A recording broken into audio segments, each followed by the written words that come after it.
Now, tell me about how you got into then further on, basically energy medicine, I'd call it, with crystal work, with the Reiki.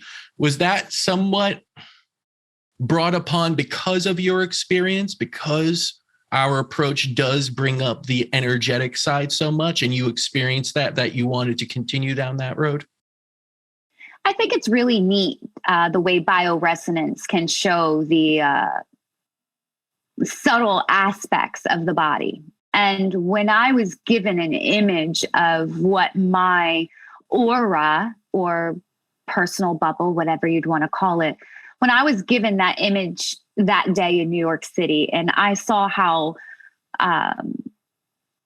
serrated my edges were, I think that image stuck with me to the point that I knew I was going to solidify my aura so much that I would never go back there.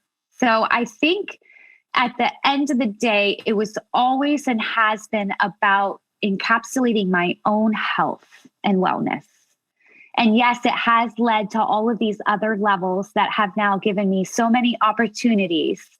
But at the end of the day, I stayed committed to my transformation. And by staying committed to my transformation, I followed the lead on what my soul was telling me to do. And now you're a healed healer, you said. Tell us about your work with others now as you continue to pay it forward, not even through your own healing now, but helping others now on the journey themselves. So when we understand that we're electromagnetic human beings and that we have a frequency of vibration, oftentimes in trauma, you will magnetize or draw in like individuals. And in the beginning of teaching and moving through my modalities, I kept having this feeling of this individual person, they have Lyme, they have it felt like every patient that I was coming across, every student, every opportunity had a link to something that was inside of me. And I had already had a tool to be able to regurgitate then back to them. Was I truly doing healing? I don't think so. What I think I was doing was connecting to the vibrational frequencies and understanding that there was another electromagnetic soul being in front of me, and that I was on just a little bit of a higher level that I could see through their auric pattern and knew what tools I had. And my heart was radiating so much that I was able to open my throat and give them the guidance. Because that's what a healer does. Do you feel like your journey is what led you to here? Meaning, do you feel it all has purpose now? A lot of people that when you speak to them, disease is a terrible thing. There's no other way around it. When you're in it, it's a terrible thing. When you're on the other side and you're now evolved, let's say, you have changed because of it and actually grown and found something new due to that disease, you look at it a little bit differently. You look at it that had its purpose. Do you feel that way? I do. And that came about by one of the books that I was reading. The author's Dan Milliman, The Life You Were Born to Live. There was a time, I said before, when my brain couldn't comprehend calculations. And it's now in this soul path journey that I'm at, and vibrationally, numerology is speaking to me.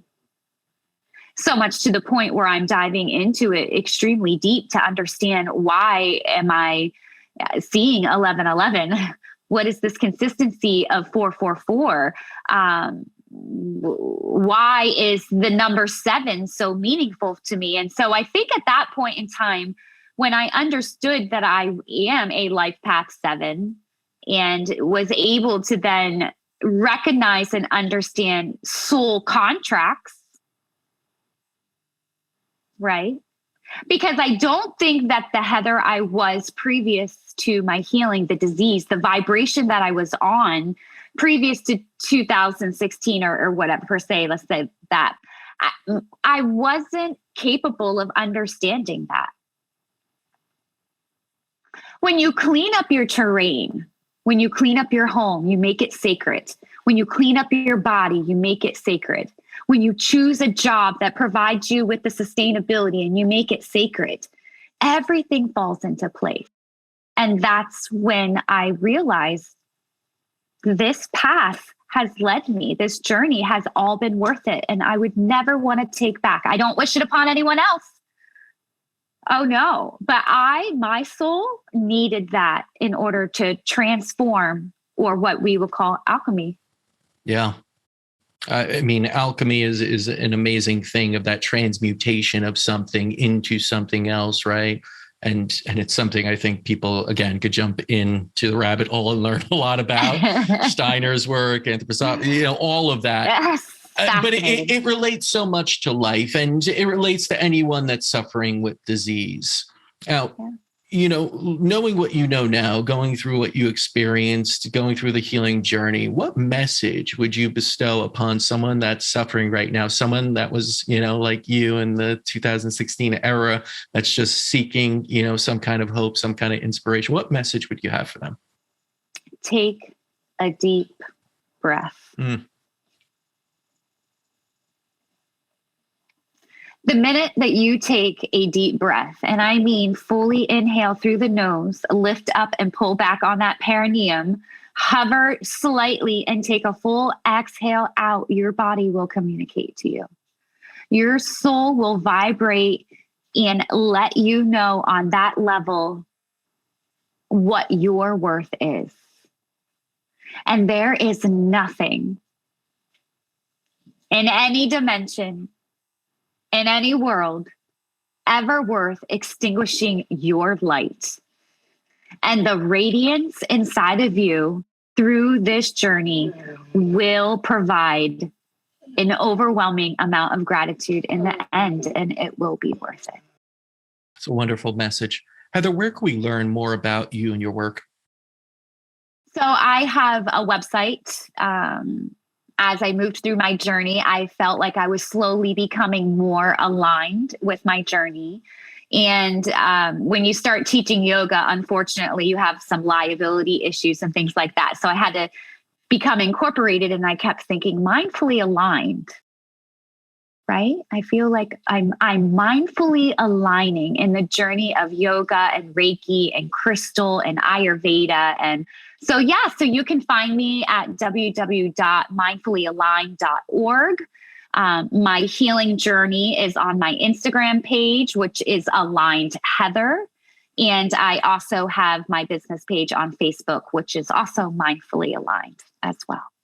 Amazing. Heather, thank you so much for sharing this story. I know it's not always easy, but please do know it's incredibly impactful to so many others to hear that, get that hope. So I'm sure they're thanking you as well. And, keep doing the amazing work you're doing and continue to heal, not just yourself, but others. I think it's so important. Thank you. I'm very honored. Thank you.